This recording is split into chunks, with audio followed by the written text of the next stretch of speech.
अग्रिमपर्व वर्तते दीपावली। दिनपञ्चकं यावद् आचर्यते।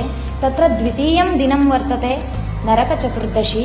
किमर्थं नरकचतुर्दशी इति आहूयते इत्युक्तौ तत्र एका कथा वर्तते। पुरा नरकासुरः इति दैत्यराजः एकः आसीत्।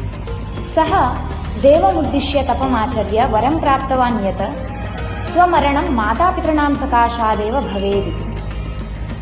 एषः नरकासुरः तावत् भूदेव्याः स्वेदजेन जातः।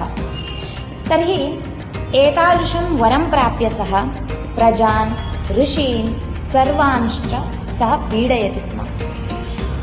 तर्हि सर्वे प्रजाः कृष्णं शरणागताः। कृष्णः या भूदेव्याः अंशीभूता या सत्यभामा वर्तते तया सह युद्धार्थं गतवान्। युद्धे तं मारितवन्तः। ततः नरकासुरस्य मरणानन्तरं सर्वे प्रजाः सन्तुष्टाः दीपं सर्वत्र प्रज्वलितवन्तः। एवम् अतः एव दीपावली दिने दीपं ज्वालयामः।